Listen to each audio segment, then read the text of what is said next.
Palavra de Deus nesse domingo nos fala da realidade tão bonita e tão importante para a igreja e para toda a sociedade, que é o matrimônio e a família.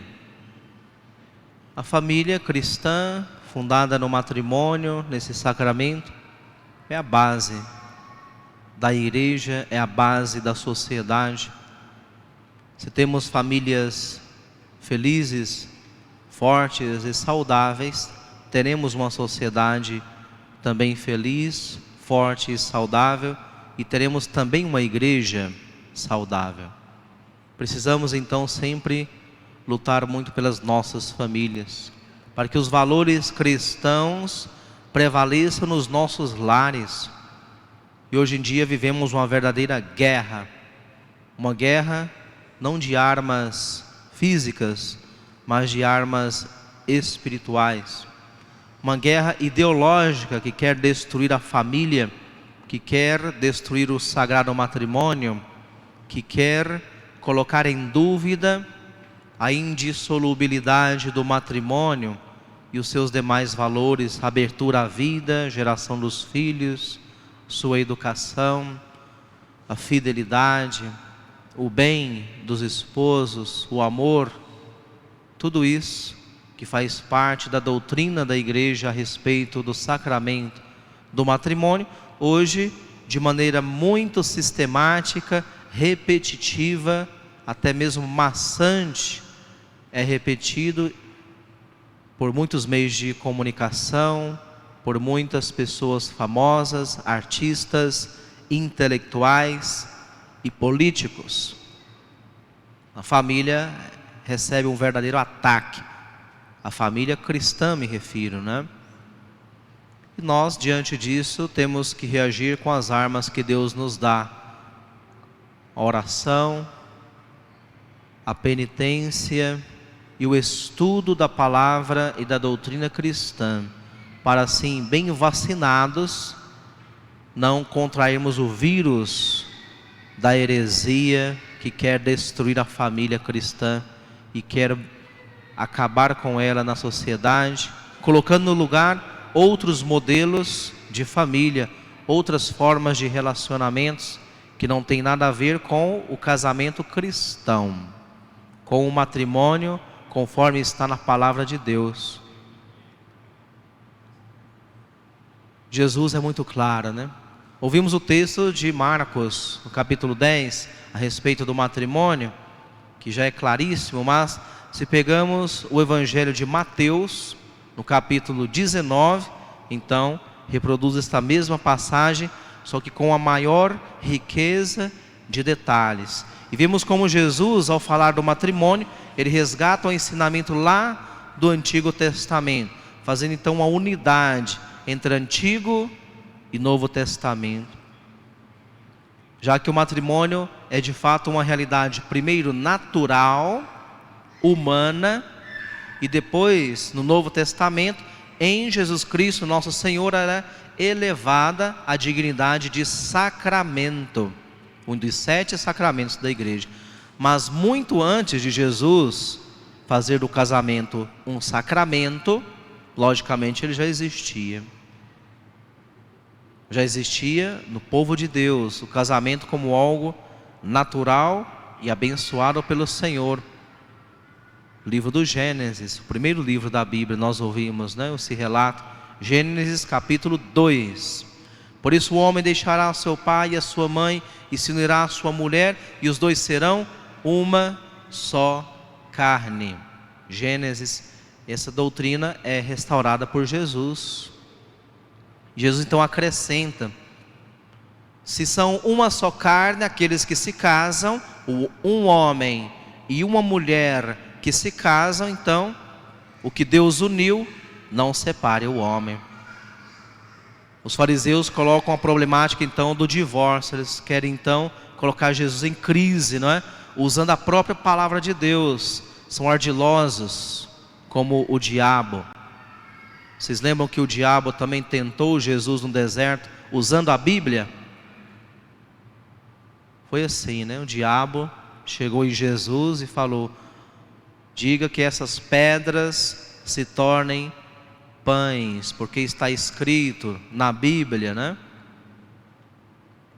E Jesus então repele o diabo também com a Bíblia. Não só de pão vive o homem.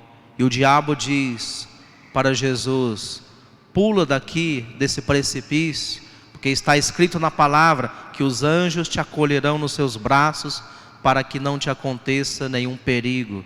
E Jesus rebate de novo com a Bíblia: não tentarás o Senhor teu Deus.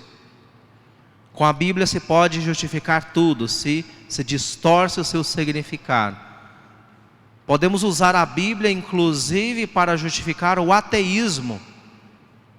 Deus não existe, está escrito em um salmo.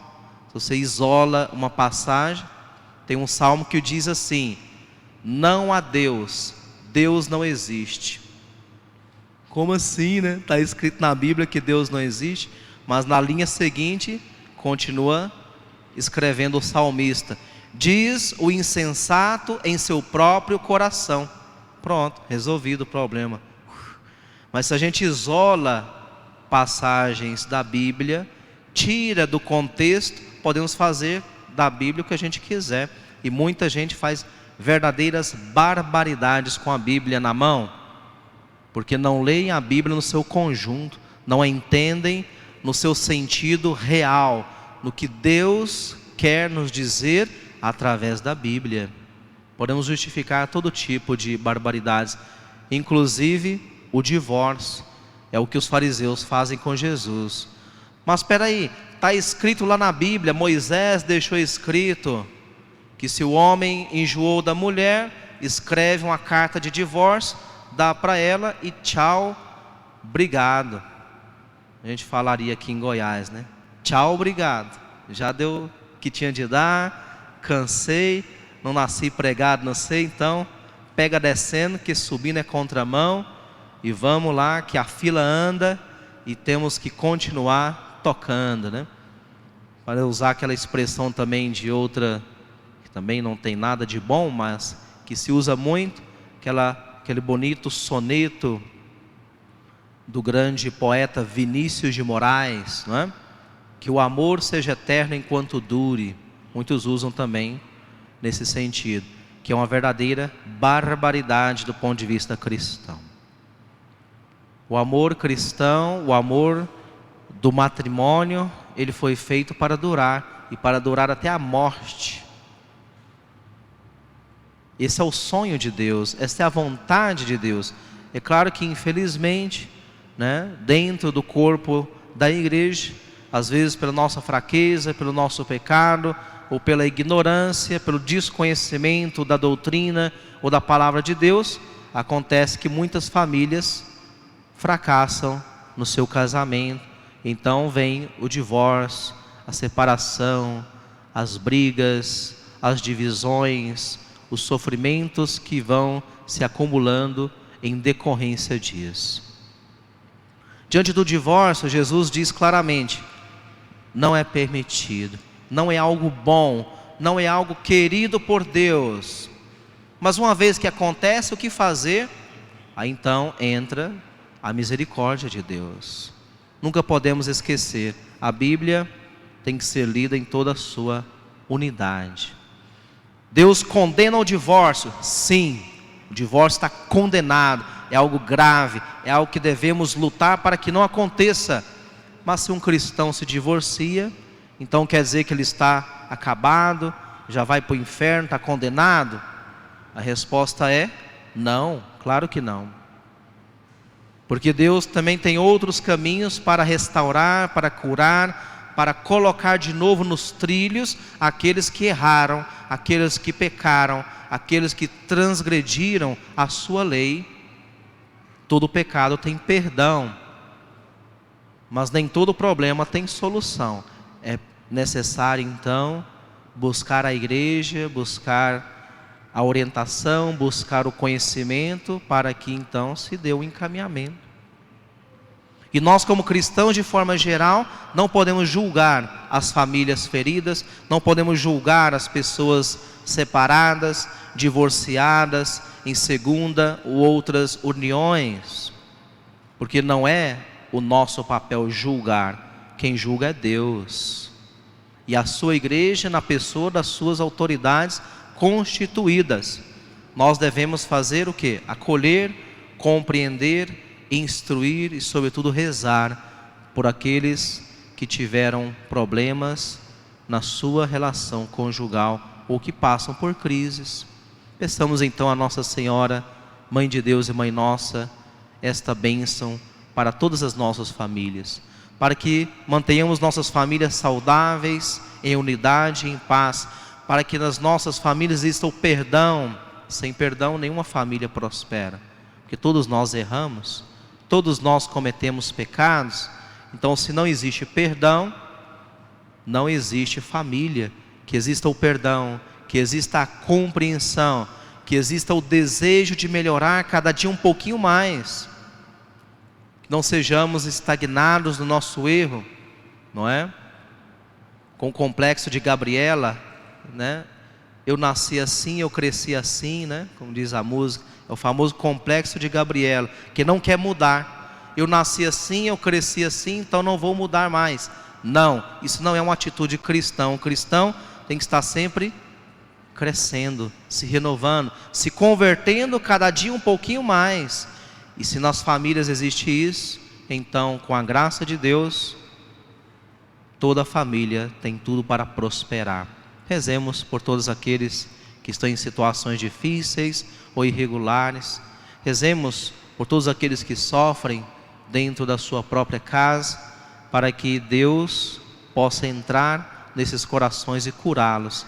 E com a nossa ajuda, com a nossa caridade autêntica, podemos fazer muito para restaurar as famílias cristãs e darmos um belo testemunho para a nossa sociedade, reafirmando que o matrimônio é algo bom, é algo legal, é algo que vai contribuir para o crescimento de toda a sociedade, mesmo daqueles que não creem no Senhor.